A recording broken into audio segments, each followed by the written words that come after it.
What's going on, Legion? As like always, we got Game of Thrones. Everybody remembers, so I think this is going to be a lot of talking about the cast talking about the show, and everybody coming back.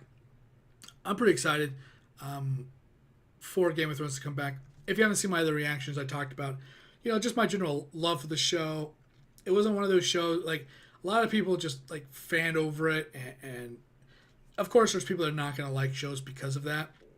I usually don't follow the kind of tide. Like when I watched Breaking Bad, I started at season 2 because I thought season 1 was so trash, and then I watched the whole thing. There's a lot of people that like the Breaking Bad. I just think it's an average show. It's nothing special. Or The Walking Dead. There's people like there's a lot of people that just follow those trends. Game of Thrones though was something that really had a lot to it. I mean, Walking Dead, I think, has its own everybody's dying kind of thing, which brings everybody to it.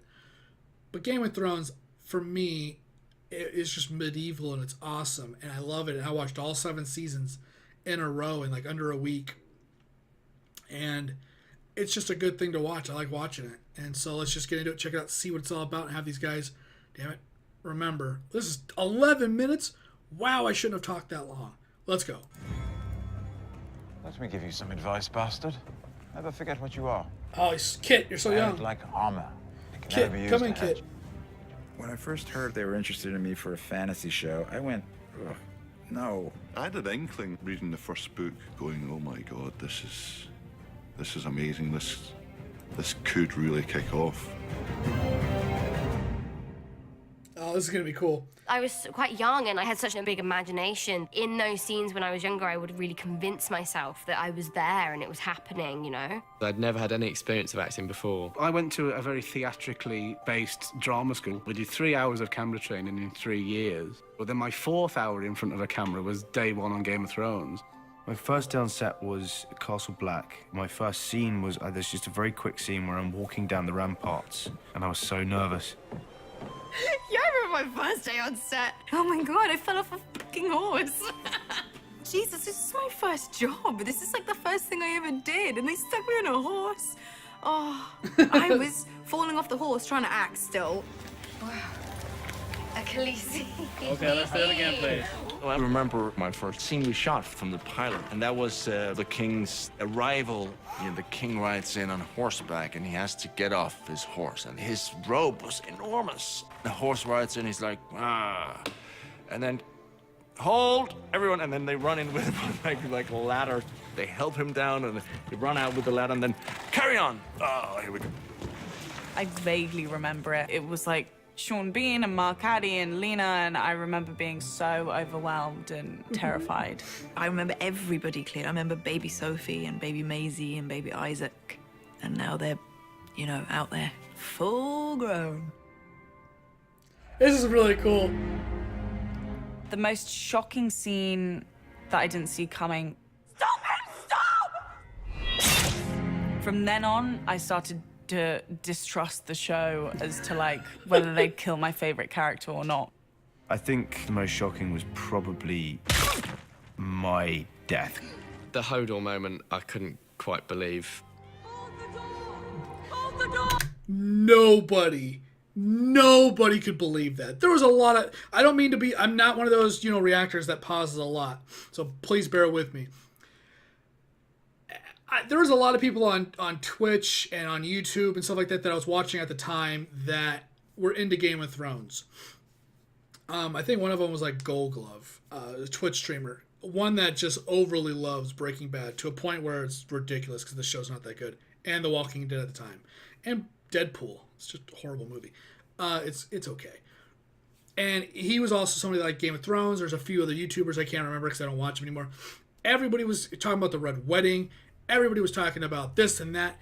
Whenever the time skip, the weird paradox where Bran going back in time pretty much, he's like time traveling, but he's like not. He's like watching. He's there through like all things pretty much.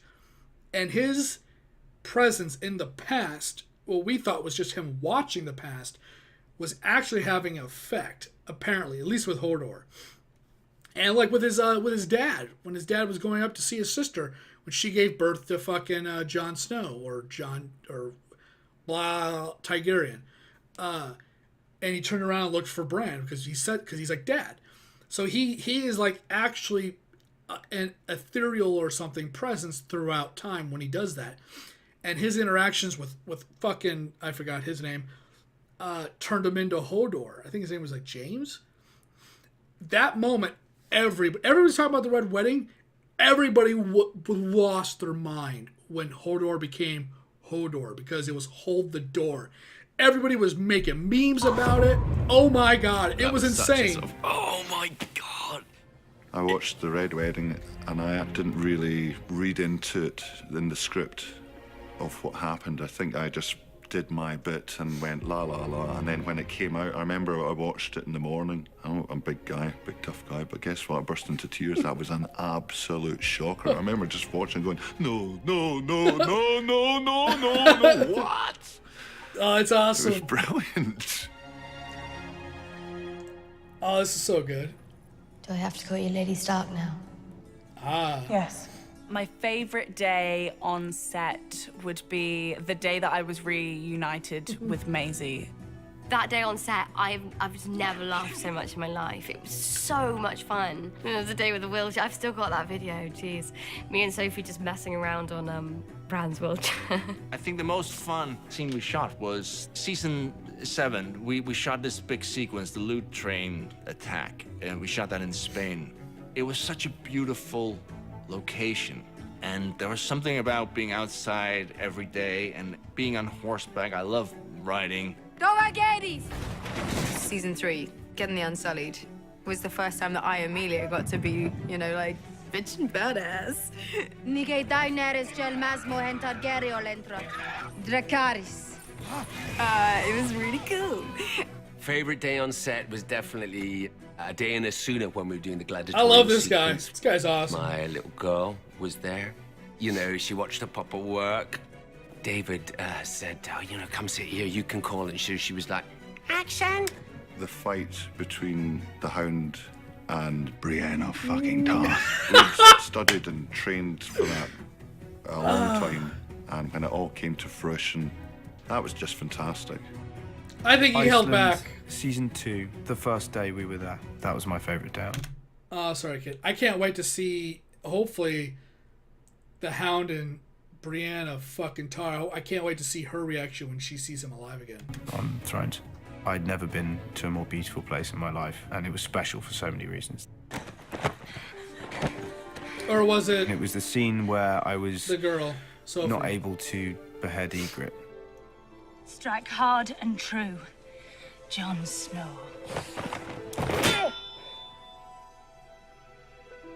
My favourite actor to work with was Rose Leslie. There was something really special about working with Rose. You know, I really, really enjoy working with John Bradley. You saw this in a vision. I really That was a enjoyed funny the scene. scene with Mark Addy way back in season 1, just because it was so intense, and I was like pages and pages long, and it was really unexpected from those two characters. Sometimes I don't know what holds it together. Our marriage.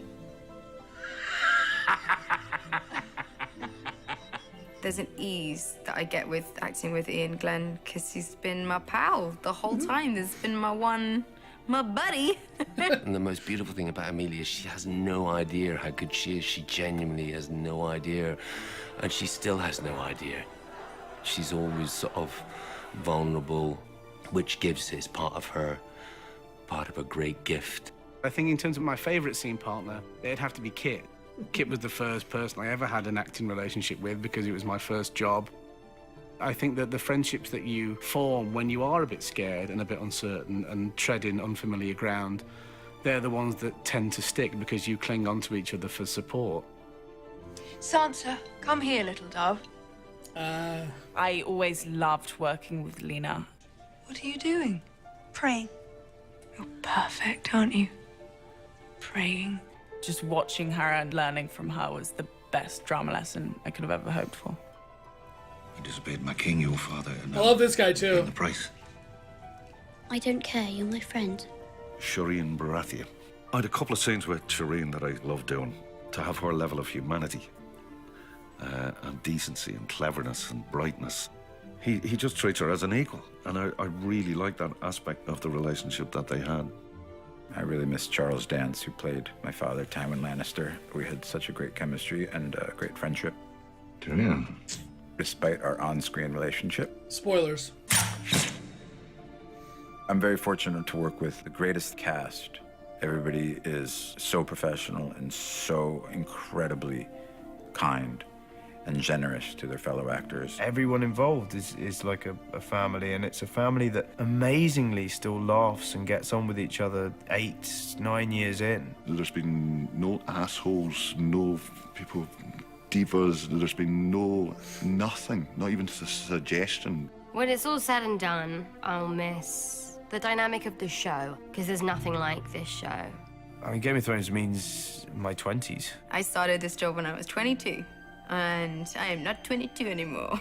Game of Thrones is my entire career. I think I am going to have a hard time saying goodbye to Sam. It's going to be very hard to say goodbye to play Tyrion. I will miss simple things like walking on to set for the first time each year in your new bits of costume and just knowing you're part of something which is sort of at the center of attention. Yeah, it's going to be very strange without it. It's been 8 years. I'll tell you what I won't miss.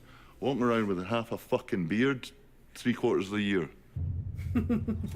That's Jaime Lannister, the Queen's twin brother.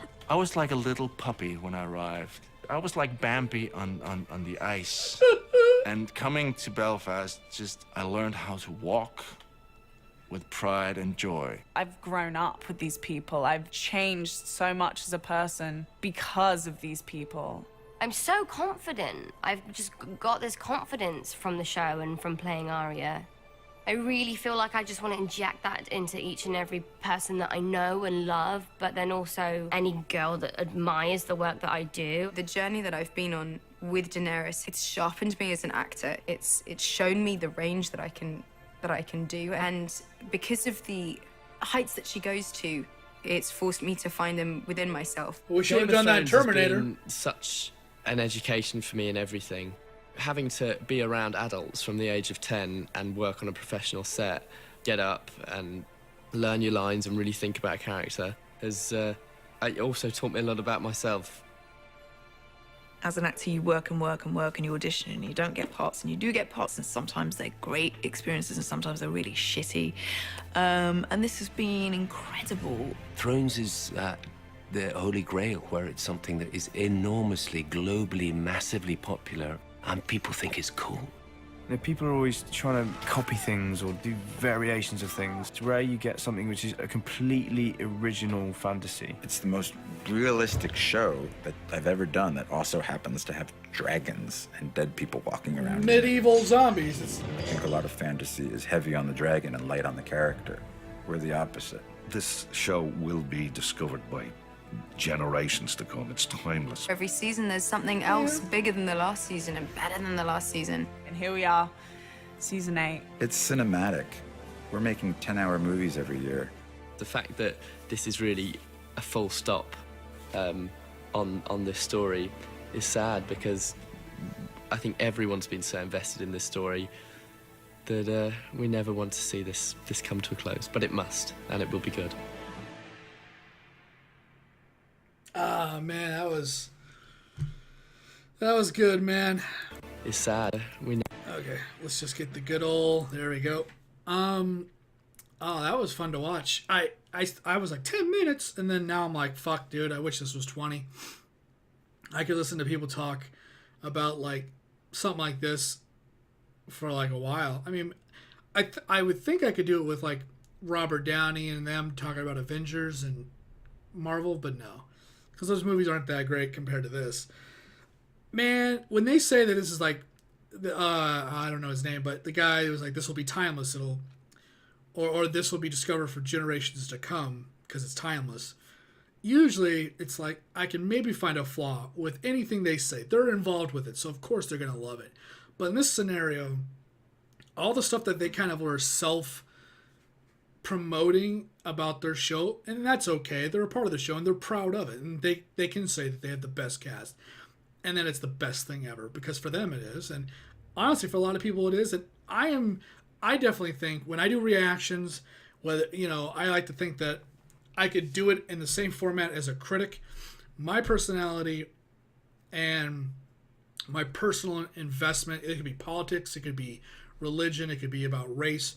I don't put anything that I personally believe into what I'm watching. If it's good, it's good. If it's not, it's not. And I'm not a critic. And it's always funny. I think I was talking to my dad, and I said, "What do critics even do? Is there a critic college? Do they go?" And my dad was like, "No, I don't think so." And I go, "I think it's like journalism school. I think is what a critic should at least go to. I think." And I've never done anything like that. I just think I have a good eye for what is good and bad and exquisite and just should have never been made. And I don't always put that into these reactions. Usually it's my reaction and it's my preference. I'm not being this side or this side. I am just, this is what I like, and that's all. And then I try to be pretty reasonable because I don't want the people watching to get really pissed and be like, well, fuck this guy. Because there's a lot of people that just can't handle me not liking something that you like. Some people are just, they have a small ego or something, or fragile, and they just can't handle that someone says The Walking Dead is just, I thought The Walking Dead was really good. It got really bad, though. It might be good again. I'll eventually get back to it. Well, it did in season 8, I think.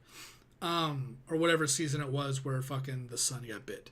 But like, I thought Breaking Bad was an average show. There was some awesome parts to it, but I think it was overall just would I recommend it? Unless, if someone said, no, I don't really like those kind of shows, I would be like, no. If someone said they didn't like medieval stuff, I'd be like, this is the show that will make you like medieval stuff right here. Them talking about what they thought about their own show, like I said, I could be critical, and I usually am when people talk about their own stuff, but in this situation, I think everything they were saying was true. It is timeless. It is gonna freaking be discovered from generations to come. It is a marvel. It's the center of attention. The problem is with shows that are considered to be so great, by season 6 or 7, it wasn't. Even on TMZ, they were talking about what happened to this show for 3 years. Every week they talked about something like that. And then eventually got to season 6 and the hype was gone, but the people still watched. But the outwardly hype. And I gotta say, Game of Thrones is one of the biggest shows that has had such a long wave of hype and popularity. It lasted a long time. And I think all that hype and all that, whatever around it is well deserved. Yeah, it's a great show. It is a great show. The season I'm hoping it's just the greatest. And yeah, I think I'm going to end it right there. I'm going to be doing the Dark Phoenix, which is Sansa over here playing Jean Grey. I'll be doing that reaction, and that'll be out whenever it's out. Before or after this, I don't know. So if you haven't seen it or it's not out, look forward to that. But I'm going to get out of here. It's an 18-minute video. It's a long time to be talking, but oh man, I had a lot of fun. Thanks for watching. Thanks for hanging out. I'd like to be like the content. It goes like, subscribe, and share. Remember, it's completely up to you. I do appreciate it, though. It does help me out in some way or another. And I'll see whatever video I'm doing next. Want to leave a comment down below? Love to see all the comments. Later.